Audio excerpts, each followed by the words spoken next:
All right, let's see the other activity. The fifth activity is that images, this gallery thing, and it's all about positioning our image in some kind of columns and rows, if you may.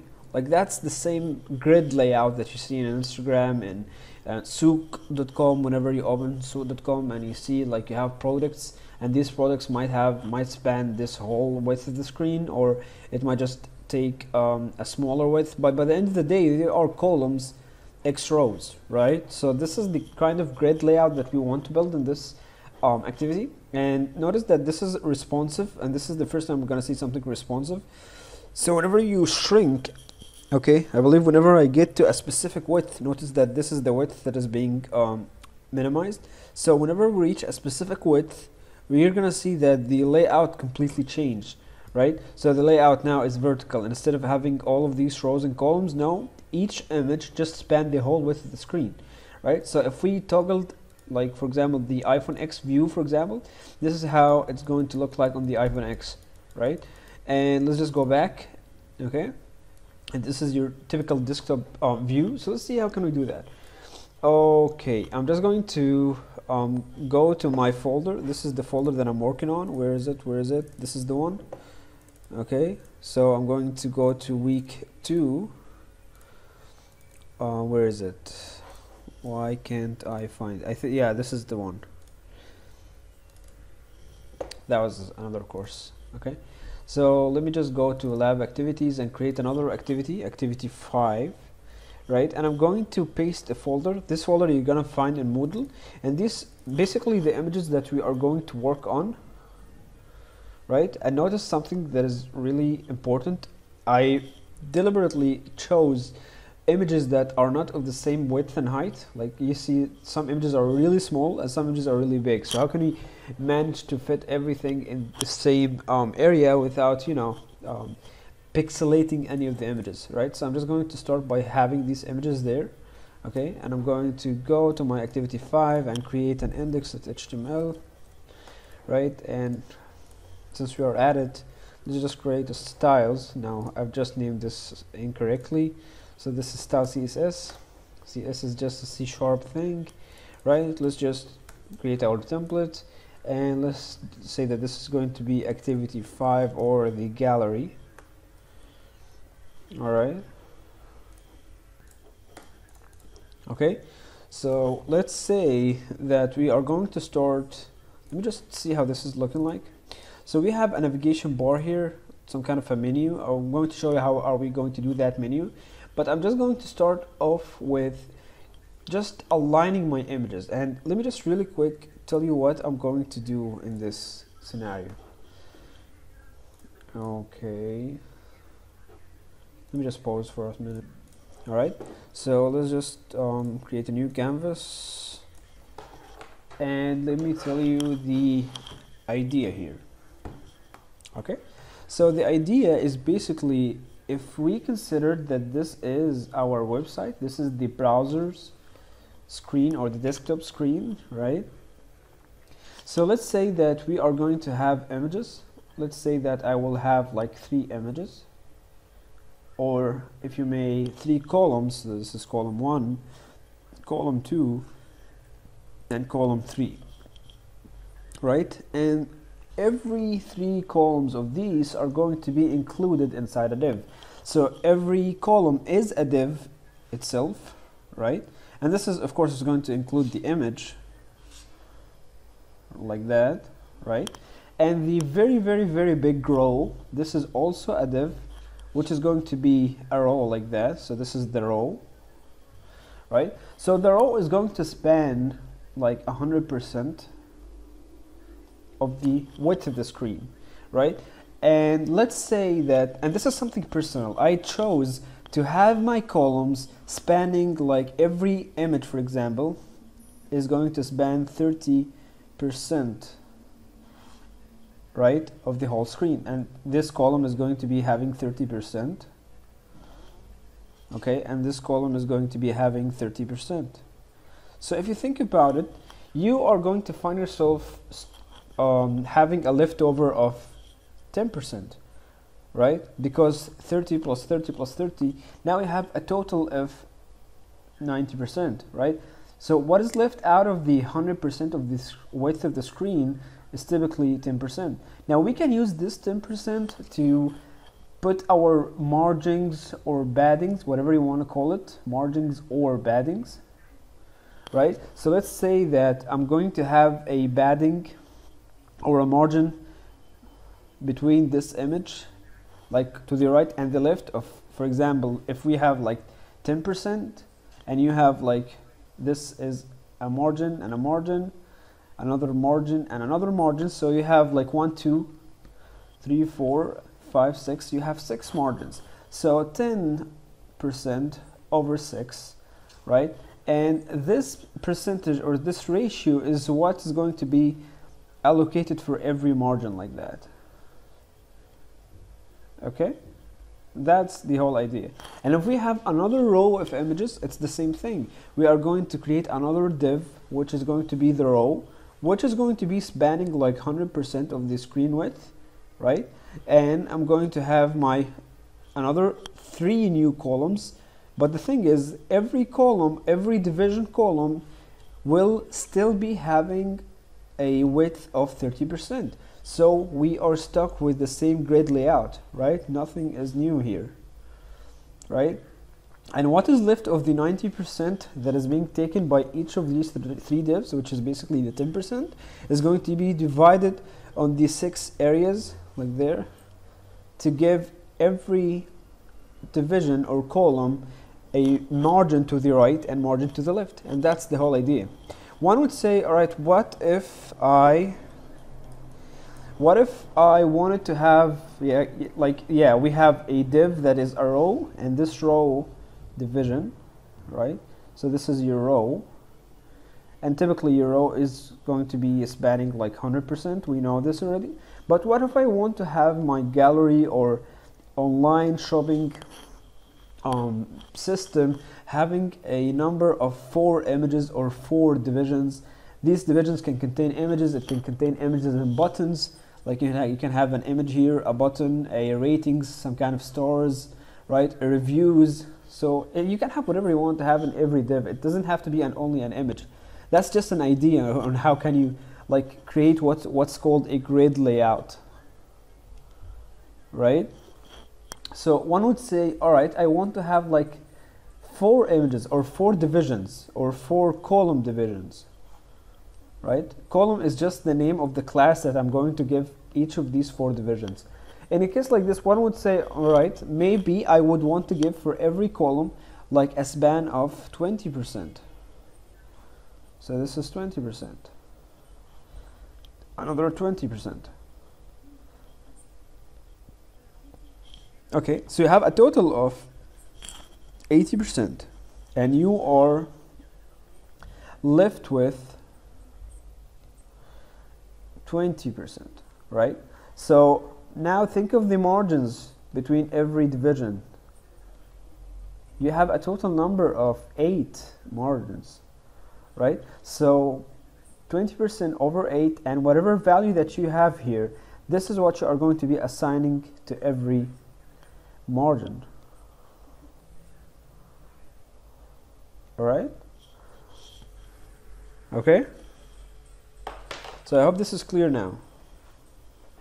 All right, let's get started. And let's say that I'm going to create my division, and the further division is going to be called row. I'm just going to call it row, right? Okay.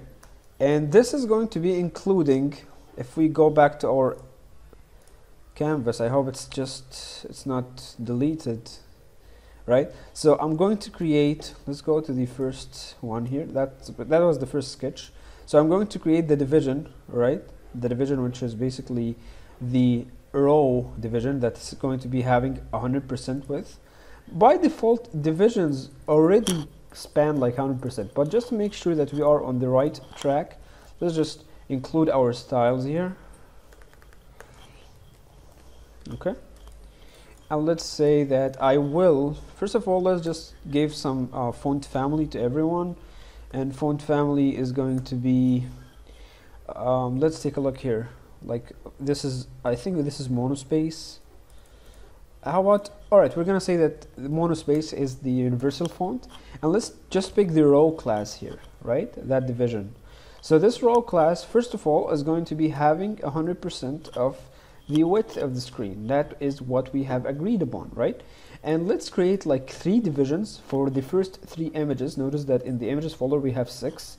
All right, so let's just start with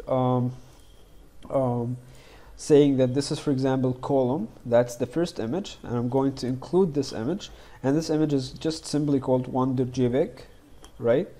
Another division for another column, right? So that's another column. Okay, so this is another column. Okay, notice that this is the target. That's what we want to do. We are still far from creating this, but typically this is the second column here. Okay, and this is the third. So the second column has the second image, right? And we have the third column that is going to be having the third image, right? So let's give the column here a width of 30%, as we agreed.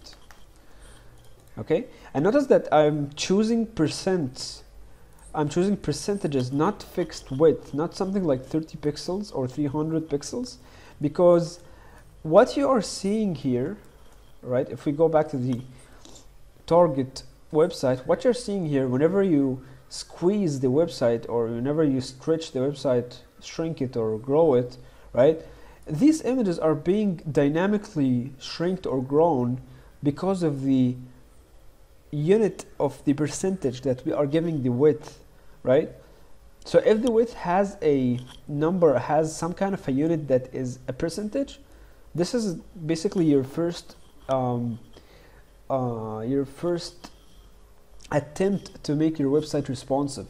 So responsiveness, first of all, comes from giving stuff or giving units as percentages, right?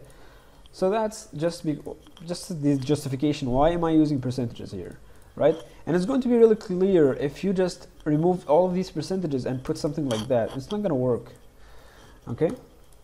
Especially whenever you shrink your width of the screen, okay? So let me just, I don't want to lose this port. Okay, I'm just going to restart Atom. I just want to see the tree of folders here.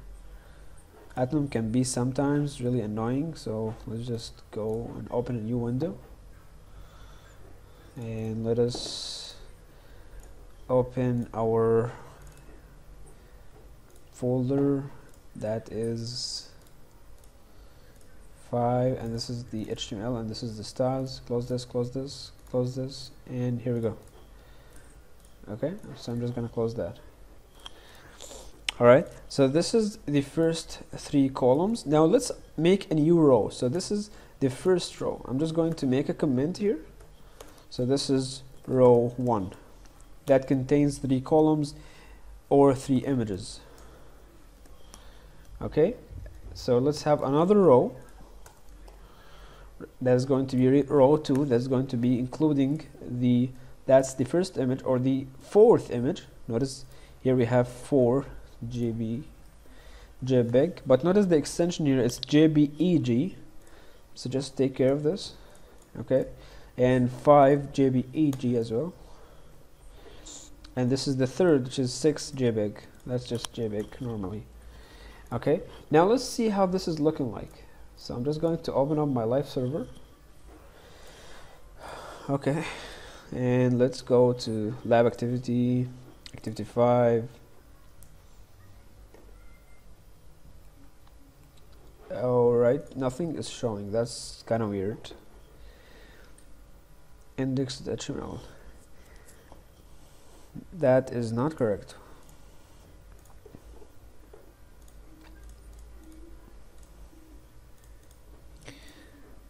Yeah, well, nothing is showing because I just didn't notice that the images here are inside the folder, so they are not in the same directory as the Act 5 folder. So we just need to say that these can be found in the folder images, like that.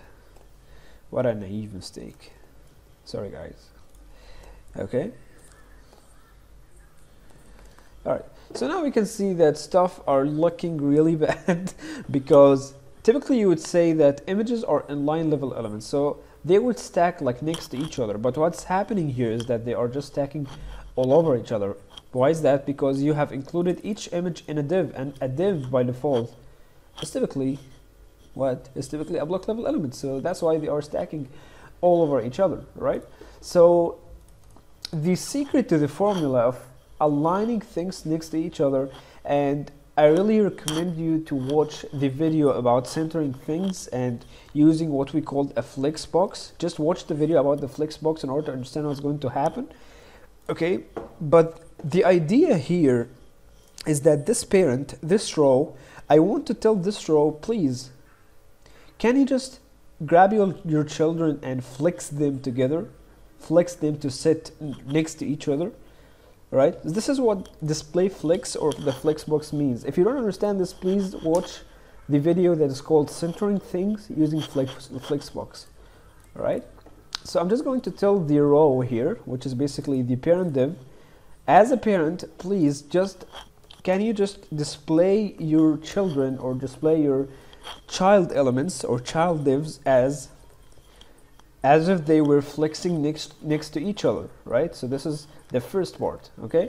And you're gonna see that they are starting to align next to each other in a very weird manner, right? Maybe these are working, but the first three, because of their weird sizings, are not really working at all. And once you have, as a parent, once you have displayed your element in a flexed position, or once you have flexed your child next to each other, right, in an inline manner, just make sure to justify the content horizontally to be centered, right? So if we took a look now, it doesn't really work because we still haven't given the images like a fixed, not a fixed size, but some kind of a width. We need to give the images a certain width to operate on, and we didn't do that. But once we give the images the width that we want to give, it's just going to be working just fine, right? Notice that I didn't use align items center because this is basically centering things vertically, and I don't really care about that in this point. I just care about centering things horizontally, right? Okay. So now let's target the images here, and notice something. If we took a look at the target or the final product, we want the image to be spanning the entire 30%, the entire 30% width of its parent division, right? If you took a look at the images here, each image is inside a division, right? And each parent division of an image is having this column or call class, which is having that 30% width. So what we want to make sure is that we want to make sure that the image is inheriting the full width of its parent. So it is utilizing the whole 30% width of the parent division. Same thing goes for every image in every column, right? So now I'm going to say that every image should take the 100% width, and notice that I'm using percentage because I want things to be dynamically shrinking and growing, because we're talking about responsive designs now, right? So I want every image to take 100% of the width of its parent, right? So it should take 100% of the width of the div that it is inside, right? And it happens that the div that contains the image has only a 30% width. Are you seeing what we are doing here? Right? So the image should take the full width of the 30% that the parent division, which is a column, is taking, right? So if you take a look at our product here, this is still not working. So how about we give some kind of a height here? So you might say that, all right, let's give it something like a fixed height, right? This is an absolute value here. That's the absolute unit pixels. This is not going to look really pretty. If we just open up the developer tools, notice how the width of the images are shrinking dynamically and growing dynamically, right? And this is because we gave the image a width of 100%. Notice that the percent is the role player here. This is what's giving you this kind of responsiveness or dynamic shrinking and sizing, right? So let's do the same thing for the height, since the height really look I don't know, it feels and looks weird giving the height as an absolute value. And since we're talking responsiveness and everything we are giving as dimensions are like literally percentages, so I'm just going to say that this is going to be 80% of the website. And what do you know? It looks really, really good now, right?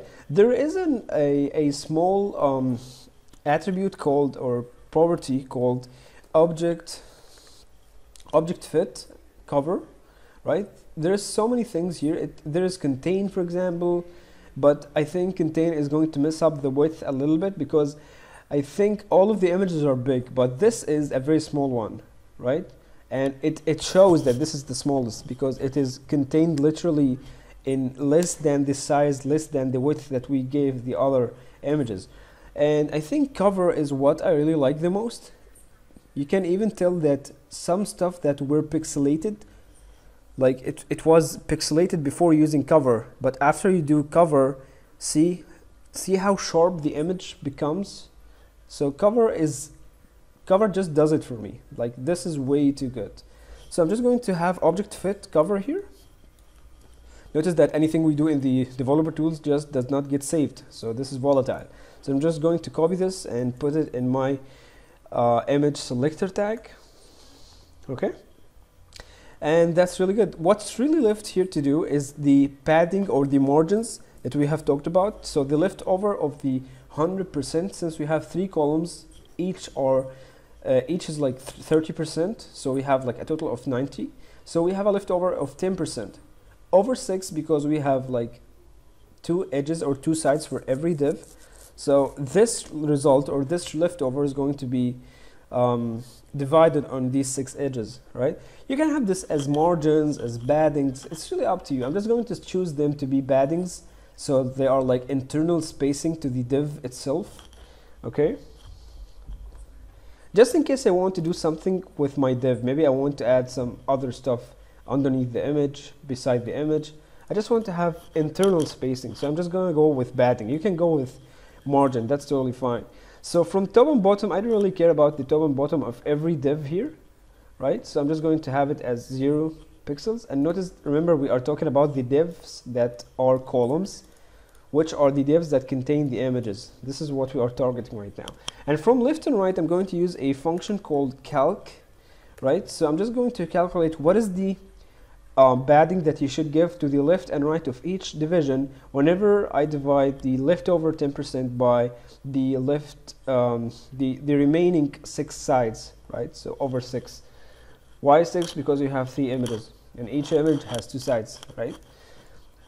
So let's take a look here. It looks really nice. So far, this is looking really good. Okay. Now, there is one slight thing. We have something like a caption or a paragraph or a span. I'm just going to go for paragraphs, since paragraphs are like block level element and they're going to stack above each other by default. So inside each div, I'm just going to add image. You can number them as image 1 and 2 and 3. I'm just going to have it as image. You understand the idea.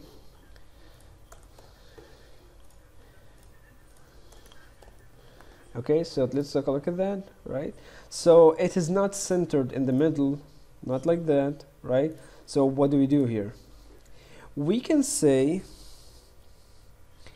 that we can center stuff in the middle. So for this division, we can just say text align center, and this is it. It's going to center things in the middle, right?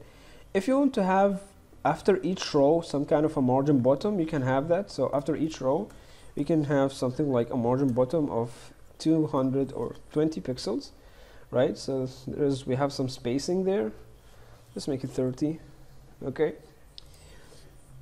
All right. And I think this is looking good so far. So what is left is to have our Galleria here. I think this is a very big H1, and this is the navigation bar. So let's see how can we do that. All right. So let us make that heading here. So let's just make an H1 and just call it Galleria. Alright, so let's take a look at the original one. So this is, oh, it should be in the beginning, but anyway, we're gonna fix this in a minute. So let's just take this and put it at the start, and we are so close. Let's just make h1. Let's just give it some styling. There is a very cool font styling kind of thing. I don't know what kind of styling is this, but it's called font variant caps and all BT caps, right? I don't know what does this do, but it just makes things like it makes things look better, pretty. So this is how this is looking right now. Okay, now let us center things. Since this is text, we can just say text center, right? And how about we say that we are going to make this a little bit bigger in size. So let's just say that this is going to be font size 20 pixel is small, I guess. So let's make it 80, right? So notice when we shrink this, that doesn't shrink because this is some kind of a fixed unit or pixels. One would say, all right, let's just make it percentages. We've been doing this like all along, right? So let's just make this percentages. What do you think happened there, right? So let's just make 100%. So 100% is typically what that doesn't going to work on font sizes. Maybe it's going to work on widths or heights or images, divs, right?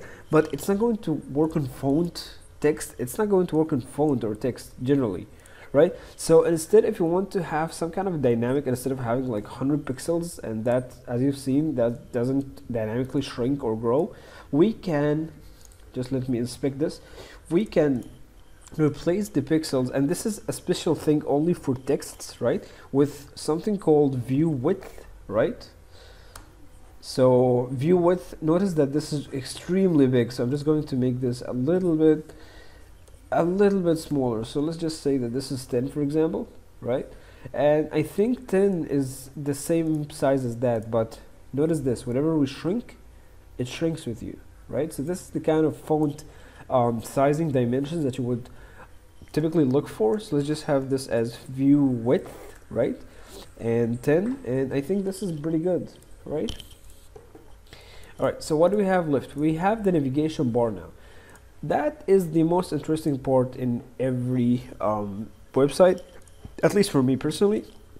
So there is, you might say, all right, we're gonna start our navigation bar in a division, but typically a navigation bar has some sort of a division that is specialized, that is just made for navigation boards, and it's literally called nav, right? So a navigation bar is some kind of a division, so you don't need to wrap this nav inside a division, or you don't even need to put a division inside a nav. Just think of this navigation bar as a division on its own, but a division that is specifically made for navigation bars, right? So I'm just going to give it a class. I don't really think I'm going to use this class, but let's just say that this is going to be main nav, right? Since I only have one navigation bar, so I believe either I'm going to pick this as a selector or the class. We'll see, all right? So that is the navigation bar. Let's take a look at our website. There's nothing there yet, right? So you can just say that we are going to create an order list. A secret breaker to you. Any navigation bar that you see, this is basically a list, right? Any navigation bar in any website, go to Twitter, go to your, for example, the Knowledge Hub, Moodle. This is a navigation bar. It's a side navigation bar, right? And this is a horizontal or a top navigation bar. But by the end of the day, all of these are just unordered lists. Got it? So all of these are just unordered lists. So I'm just going to create an unordered list. I'm going to show you how are we going to stack things next to each other. And by now, if you watch the Flexbox videos, you would understand that we are going to use the same property, which is flex and display things in line and stuff like that. But let's just go with this, and let's say that we have 3 elements or 3 lists inside this unordered list, right? And let's just say that this is going to be home, about, and contact. Home, right? About, and contact. And I think I'm going to use a font from Google for this part, for the navigation bar only. So I'm going to search for Nonito and Google Fonts. I've used this in a previous video. I don't remember which one was it. So I'm just going to pick this one, for example. Take this part here. go to my HTML, link it, and we have Nonito here. So let's take a look at the website. So this is the navigation bar, alright? We are going to make this look pretty cool in just a minute. So just give me your time and we are going to show you how. Okay? Alright, so let me just indent this. I'm going to target the font for the LIs, right? So we can even trace this, so we can say nav ULLI, right? Nav ULLI, right?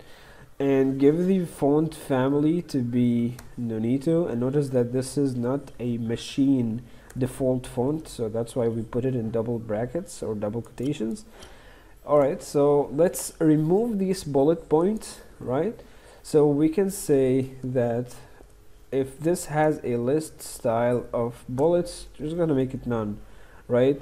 So that's one thing. There is something that we can actually do. If you looked at the body before we continue, all right, we look at the body here. The body already has a margin. See this margin, this orange margin? So you can just target the body and say for the body, right, if it has a margin, then please just remove it.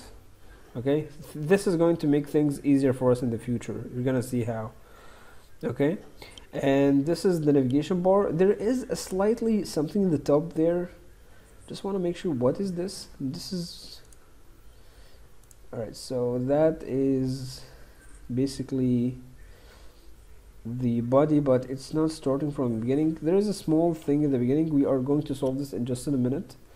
Okay, so let us put the lists elements in an inline manner, right? So first of all, let's say that the UL is going to have a background color. Let's say the background color is going to be something like that. Oops, like this, right? And we are getting somewhere. This part is really annoying. I just want to figure out why is this happening. I think this is happening because of the UL. This unordered list is having some kind of a UL, some kind of a margin. It's just, yes, exactly. So hover over the UL, you're gonna see that the UL has some kind of an unwanted margin. You see this margin, and it has some kind of a padding too. Like, look at this padding, that green padding here. So you can just take this away, right? All right. So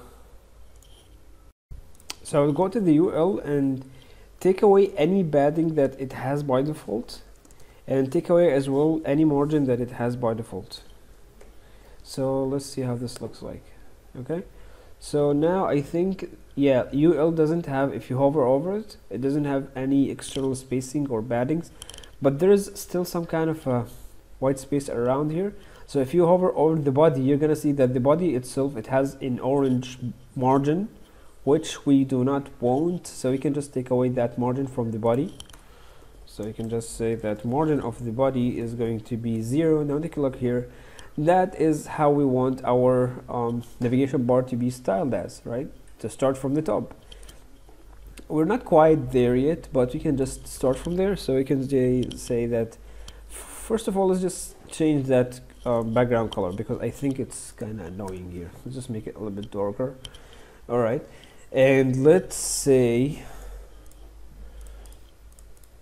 how about we, actually these are supposed to be links, right? So I'm just going to wrap these inside anchor tags. So I'm just going to remove all of this.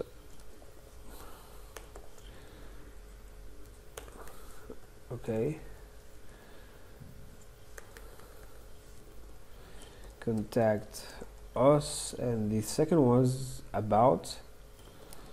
Okay, these are not gonna take you anywhere, but they are just links in case you have other pages. See how they are looking like links here? Okay, so yeah, let's say that we want to make these links look a little bit good. So I will say that the navigation ULLI links, I can even give the font family directly to the hyperlinks or hyper tags, anchor tags, hyperlinks. Okay, and we can just say that it's going to have a font or just a color of white, and we can have a, what do we have else? We can give it, let's take a look at how this is looking. It has some kind of an underline that we don't really want, so this is text decoration. So you can just say text decoration is none. Now we are, I think we are happy with this result, right? And I can give it some kind of a text transform to have everything as uppercase. Okay, so far so good. Now let's grab the parent, which is the UL in this case, the UL that contains the LIs, right? And tell it, please just have a display of flex if you may, right? And the minute that you do that, you're gonna see that they have been stacking like in an inline manner, right? And now we can just place them as we like, right? So you can just say justify content center if you want to center them. If you want to grab every list, you can just take this list and float it to the left, or take this list and float it to the right. That is totally up to you, right? We have multiple things, not only justify center, by the way. So let's take a look here. So you can just say flex end. So this is going to start from the end, and we have, that's the flex box property. We have space between, and this is kind of giving like spaces, even spaces between them, but it doesn't add spaces before the first element and the last element. If we put space around, then you would have the spaces before the first element and the last element, right? And there is even space, I think there is some kind of a space evenly. So this is just gonna space them evenly like that, right? And you can still have your own margins, like you can space them like whatever you want. So you can just have it as center, and we can space them like as we see fit for us, right? And we can just use align items, I believe here, align items to center them vertically, right? In case we increase the height here, but I think we don't really need that, right? So this is our starting point. Now let's take a look at the lists here. Now we can give every list, or we can just pick every anchor tag and give it some kind of a width. Let's say that they are 3, so we can give every anchor tag like at 25%, right? So this is going to leave us with another 25%, right? So let's just see this. So I'm going to give everyone like a 25% like that. Okay, nothing happened. So let's try to apply that width to the LI. Okay, now this is working. Okay, you might wonder, why did the LI work and the anchor tag didn't? Because the anchor tag is an inline element, inline level element, but at heart the list is a block level element. If you remember, the list by default, every list point just stacks above each other. That's why it's a block level element. That's why it's gonna accept that width easily, right? And we would have like a remainder of 25%, right?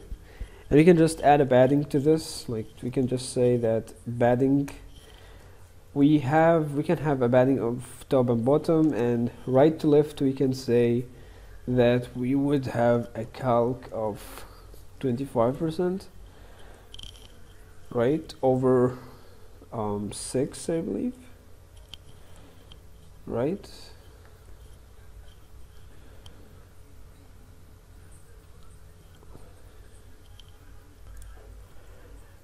Okay, but the thing is, they are spanning the same width if you just hover over the list, but the elements or the words or the text is not in the middle. So this is just text at this point. You can just say that the text inside that list, we can just say that text align center, and I think this is it, right? Okay, that is essentially the same stuff, but we would have a problem. Like, let me just expand this. We can hover over using the,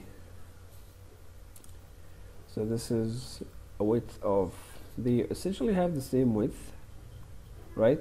But because the text here is a little bit more, right? So we feel that this is not taking the enough width, but all of them has the same width essentially. Okay. All right. So what we can do now is that we can give some more padding. We can just add the padding here to be like 20 pixels. Okay, and let's just fix that issue with, you know, the font is not dynamically shrinking of that navigation bar. So we can just say that the font size here, let's say that it's going to be, let's start some 10 pixels. That's really small. So let's try something like 20 pixels. This is good, right? So let's try to make it a view width now, right? So let's have it something like 10. That is way too big. Just have it something like 1.1. Let me just remove this. You can just have it 1.5. I think this is looking, that is still really big, by the way. So let's have it as 1.3, and the minute that you shrink, it's going to shrink with you. So let's just have it as 1.6. Okay. Not the prettiest navigation bar in the world, but it just works for the time being. You can have the padding as 15 pixels. That is looking good. Alright. And what is left is the hover effect. So we can now say that whenever we hover on this guy, a pseudo class of hover, right? We can just say that we are going to have a background color of a whiter color than the one that we have given the background for the unordered list. Okay. So let's just pick something with a lighter transparency. Okay, so let's see, it's not working. What's the problem? Let's try a different color. Let's see if it works with red. Oh, it works with red. But the problem is is that if you see here the developer tools, you're gonna see that if we put this anchor tag, the width is literally the text size, because that's in line, right? And the list here, we give it like a 25%. So we want the anchor tag to inherit 100% of the width of the parent that is inside, right? So the parent that is inside is 25% width, right? So we want the anchor tag to take 100% width of that 25% width of the parent. The same thing that we did with the image and the column that is inside, we're gonna do here. Okay, so let me just minimize this and go there, and let's say that the anchor tag is going to take 100% width of the parent that is inside, that is inside. All right, now once you control S here, you're not going to see that there's any difference, because as I told you, inline level elements do not really you know, how do you say it, they do not really like respond to any width, to any margins, to any paddings from any directions, because they are by default inline, and inline means that they only are restricted with the text that they have. So the text that they have in inline level elements like anchor tags, the text is the width. There's nothing that can expand the width from either any directions, from directions like up, top or bottom, from whether you are talking about padding or margins. You can't increase the width, you can give padding, internal padding from left or the right, because they are in line. So once we display the anchor tag something as a block and give it and say, now if you are a block, you are eligible to ask for paddings internally, you are eligible to ask for width if you want to increase the width, you can do all of these stuff. So if you are a block now, inherit 100% of the width of the parent that you are inside of, which is the list in this case. If you take a look at that, well, this is making a difference. Now there is a new display value that we have never seen. Notice that these elements are in line, right? But we are treating them as block. Now there is something that actually combines like the good of both worlds, which is called inline block, right? So that is going to work the same as if you're just saying block, because inline block just means, all right, they are in line, meaning that they are stacking next to each other, that's a property of the inline blocks or of the inline elements, and in the same time it is behaving as a block, like it's not actually stacking under each other, like not that behavior that we are talking about, but the behavior of having a width to be increased, having a padding to be increased. So we have all the good stuff that a block has, and in the same time we are in line, we are on the same line like that, right? We are not stacking like vertically. So inline block would work as well, right? Okay, now let's add some padding. We've added already a padding to the LI. See this padding here? This is a padding of 15 pixels, I believe. Yeah, to the top and the bottom, like stand on the LI, you have like a padding of that's a padding of 15 pixels. You see that 15, top and bottom.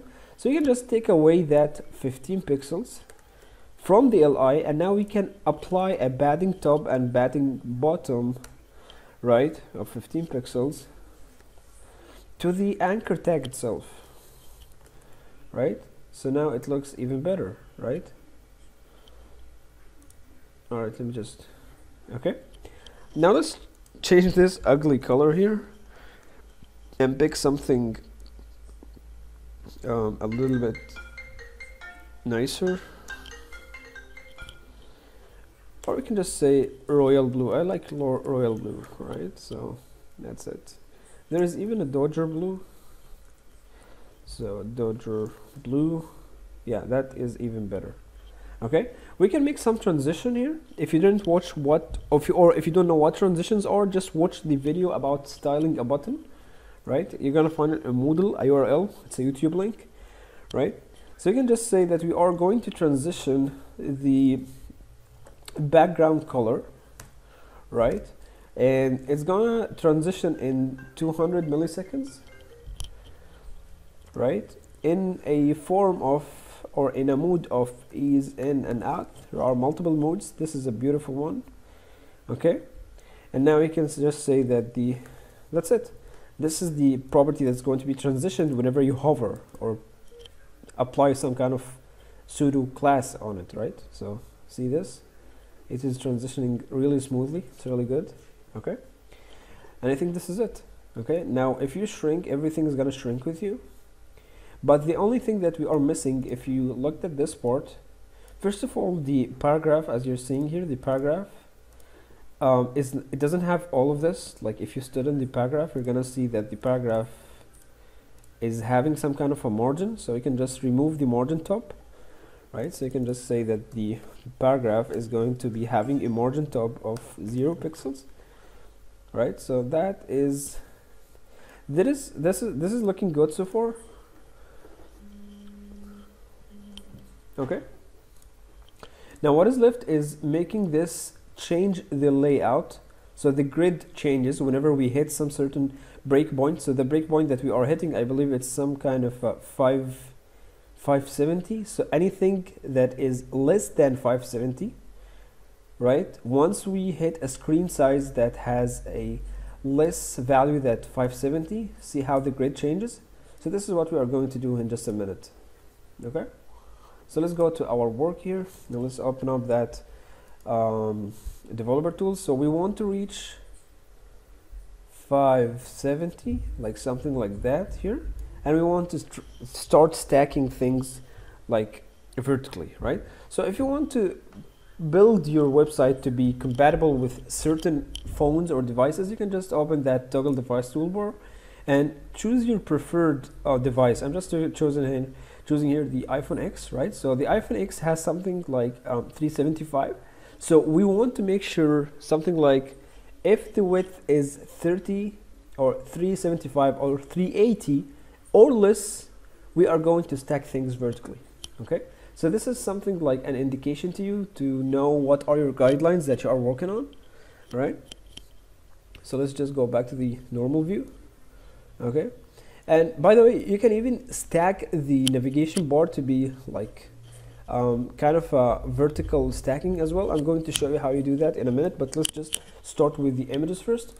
So this is our first actual responsiveness tutorial, right? So in order to make stuff responsive, we use some kind of a query, and queries in CSS starts with a symbol that is the @ symbol, and we just use something called the media queries, right? So just hit enter and it's going to open up the media query for you. This is an extra @ sign. So I want to control the screen here, right? So that is the keyword that we are going to use, right? And we want to make sure that anything that is going to be happening inside this block is going to be applied whenever the maximum width of the screen is 570 pixels or less. Okay, that's really important. Okay, so we're saying that we are controlling the screen, or we are controlling the elements. Whatever we are going to write in this block is going to be controlling the elements that you usually have in your HTML script, right? So whenever you are changing the screen maximum width, right, if it's something less than 570 pixels, then start doing stuff, change layout, give different properties, CSS rules, right? One would say, why didn't we use just width? Why did we use max width? Because max width is kind of a marginal property. And what I mean by marginal property is that it gives you this sense or feeling of, if you are saying like 570, if you are using the max width, then you mean 570 or less. All right, but if you are talking about just width like that, let's say that I'm going to use it for width, right? So let's say that once, for example, we have the width hit exactly at 570 pixels, I'm going to change the background color of the body to be red, right? Now focus. Let's just see here, whenever we hit 570, I'm not sure that we can even get to this part. Okay, it doesn't show here, so let's use the max width to show you the difference. See, once we hit 570 or less, it's just going to stay at red color, right? So 570 or less is going to be having this red background. That's what max means. If we have specifically at width, the width of 570 pixels, that's really too hard to get. I'm not sure that I can even get that, right? Sometimes it doesn't even work. Okay, so this is like a fixed value, but saying a max width, this is giving you some kind of a margin, like 570 or less, and there is an equivalent that is called min width, and this means 570 pixels or more. So 570 or more stuff are going to happen inside this media query, right? So what we need is making things smaller, so we need the 570 or less. You can pick whatever threshold or breakpoint that you want. I just chose the 570 because I think this is good for me, this is working for me. Okay, so instead of doing that body thing, what we can do is the following. See here, whenever you go beyond 570, I believe, you have the column that has the image spanning like 100% of the width, and that is the difference, right? So usually the column would just, every image inside a column would just have like 30% of the width size, or the width of the screen, right? But after you hit that breakpoint, you're gonna see that every column is having like literally 100%. There is no more that 30% kind of thing that we have discussed here. Okay, so let's go back to our website and let's see this. Let's say that the column, once we hit that breakpoint or less, this is now, it's going to take a width of, notice that the column previously had the width of 30%.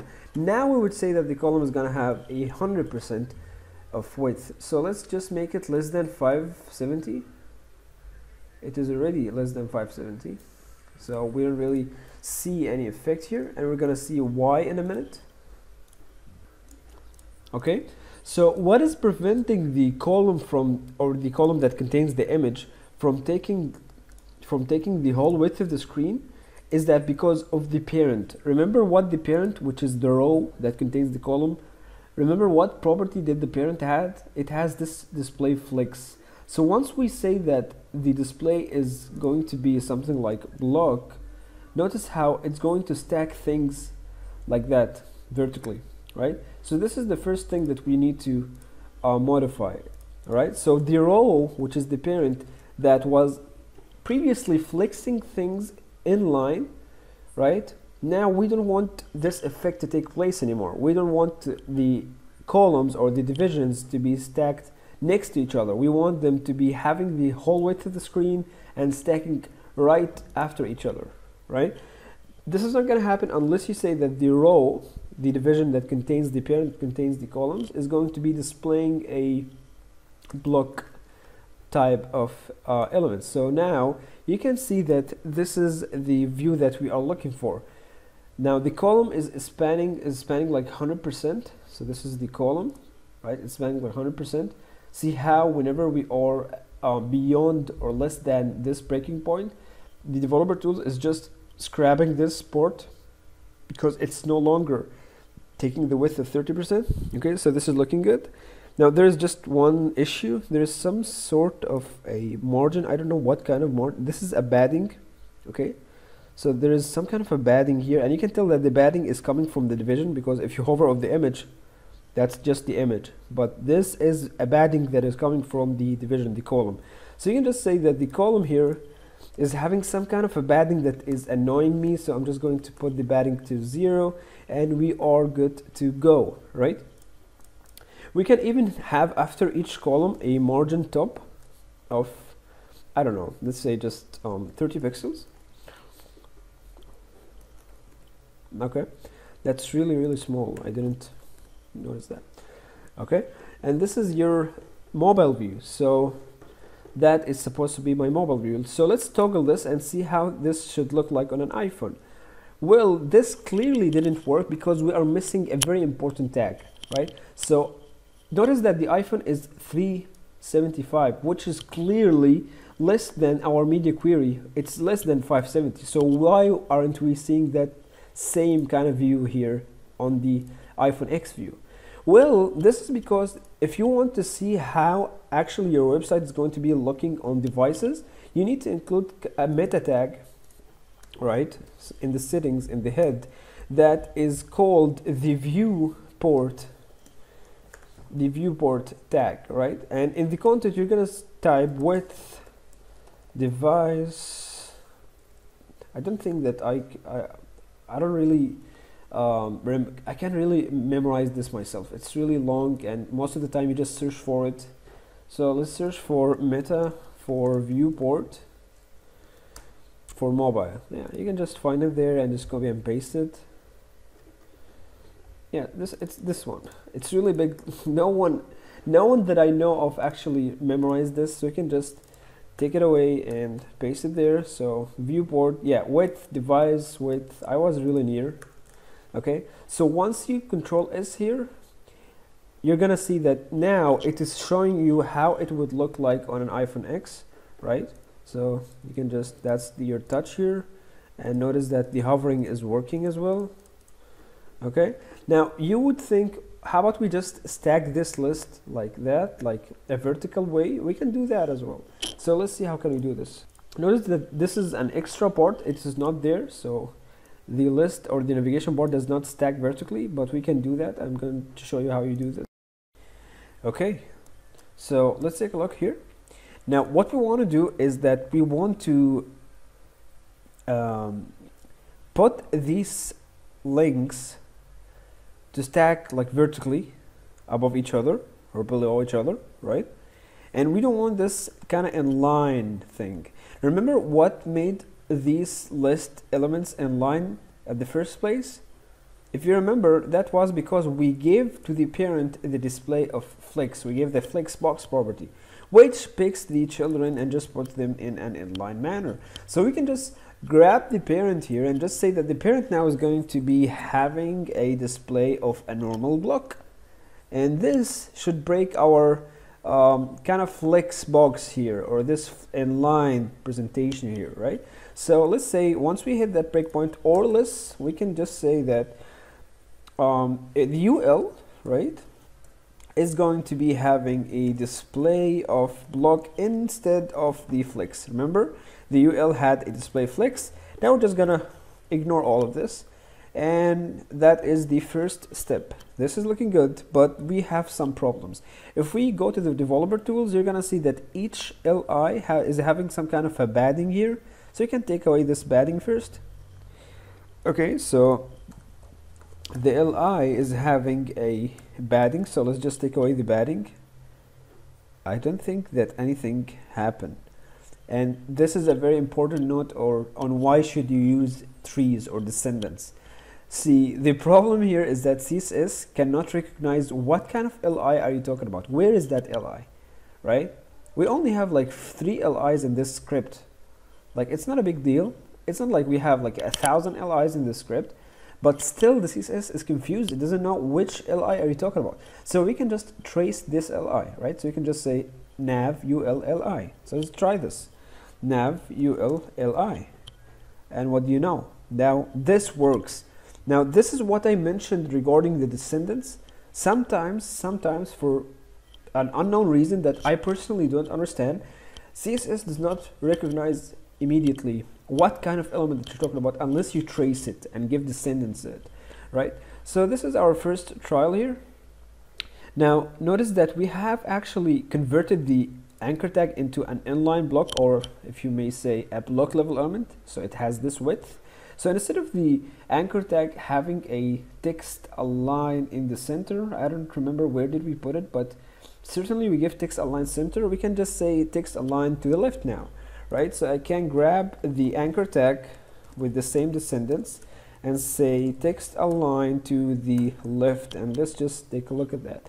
Well, this looks good, but the hover effect, I just want to span the whole width, right? Remember, the width of the list has something like 25%, so you can adjust that in the media query, right? In the responsive portion, we can just say that the list now should have a width of 100%, not 25%, and it is working. Now, having this like strictly touching the sidebar of your browser is not really good, so you can add some padding within the anchor tag itself, right? So within the anchor tag we can add some padding to the left here. So let's say that I'm going to add some padding to the left of, for example, 20 pixels. Now this worked, but guess what? Look at the sidebar. Something went off. It just got out of frame, right? So in order to let our paddings, internal spacing and widths, everything to have it confined in our element, right? So in order for things to not go out of border, if you may say, or out of frame, we can just make sure that this, whatever padding that we apply internally, whatever width that we apply internally to this element is going to be within inclusive. And we can make sure of this using something called a border sizing. Where is it? A border sizing, oh, I'm sorry, a box sizing of border box, right? So now everything is going to be, the padding is going to be inclusive. So no matter what padding that you have applied, so let's say that you have applied the padding left of 20, increase it as much as you want. Nothing is going to be getting out of frames. There is no sidebars, horizontal sidebars at the lower bottom of your browser or anything, right? So it's just going to work, okay? If you don't remember this, I introduced this in the hijacking whenever we were styling the hijacking websites activity. Okay, so just refer to that part. One last thing is that maybe when we are scrolling down, what about having this at the beginning, like having this fixed at the start? So how can we do that, right? So as a user who is using this website, I want to have some kind of a good user experience. So maybe I just want to go to the about or contact us. I don't want to scroll up to the bottom or up to the top of the page just to click on a link. So I just want this to be fixed at the start of the browser or at the top of the browser. So whenever I scroll down, I just have it at the top, right? So how can we do that? Well, we can do that easily by saying that we are going to fix the position of this division, right? And I didn't say that we are going to fix the position of the UL. No, I said that we are going to fix the position of the entire parent, the parent that contains this UL, right? So we can say that this nav bar, okay, so I'm just going to target the nav here and say that the position now is going to be fixed, okay? This might not work. There's something more prettier that we can apply, which is sticky. and sticky just means that this is going to stick at the top, right? So you have fixed and you have sticky.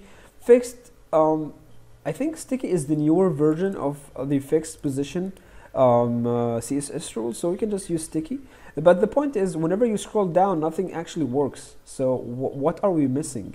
We are missing a very important CSS rule called top, right? So these two come in conjunction, the position sticky and the top. So let's say that starting off the page with like an offset from the top of the nav bar of 10 pixels, we are going to have things sticking with us, right? So we added to the top of that nav bar, right? So the top of the nav bar, something like 10 pixels.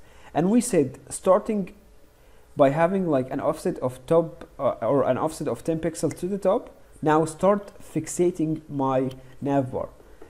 It looks really annoying here, so how about we decrease that offset to the top that we have put there, right? So we can just grab this here and just minimize it.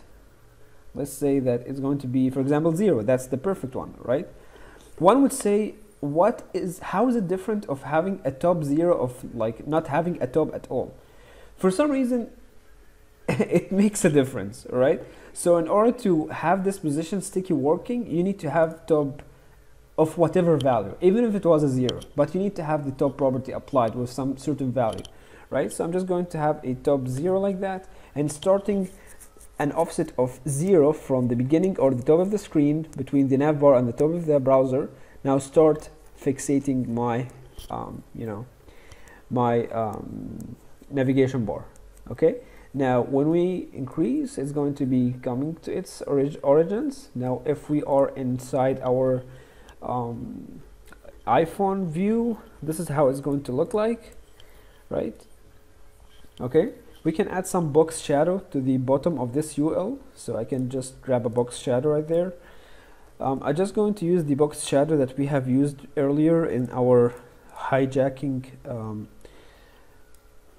activity. So there was a box shadow that we have, it was really good, so I'm just going to search for it. Box shadow, that's it, I think. So we have done this before in the previous video, so I'm just going to use it instead of doing this all over again. So I'm going to give a UL a box shadow. I'm not sure that, yeah, it shows, but like we can modify it, right? So we can just say that the box shadow, we can increase the blur a little bit.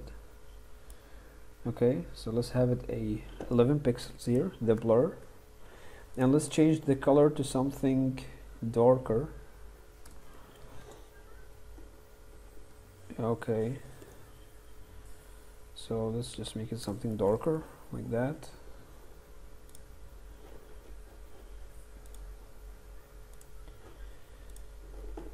Okay, the browser froze for some reason. I think this is looking good. There is a slight box shadow, if you're seeing, it's looking good. We can have a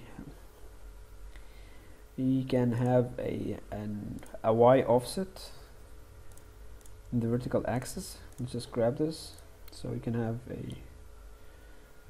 can increase it a little bit to 4 pixels, for example, or 3 pixels.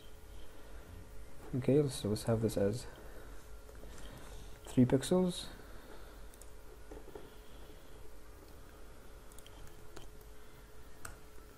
Okay, this is it. Refresh. I don't know why is it not responding. Now it is completely not showing. Something is weird happening. Yeah, I think we needed that pixels there. All right. And this is it. Congrats if you reached the end of the video. That's all. Actually, this is so much that you've covered, that we have covered inside the responsiveness realm, right? Now you might think to yourself, how can I make this kind of a hamburger menu, like having like a menu up top? So whenever we click on that menu, we have some kind of a drop down, like we have this as a drop down that appears, and whenever we click on the X button, this drop down just collapses again, right? And whenever we click again, it expands. This is JavaScript, and we are going to see this in the next lab, inshallah.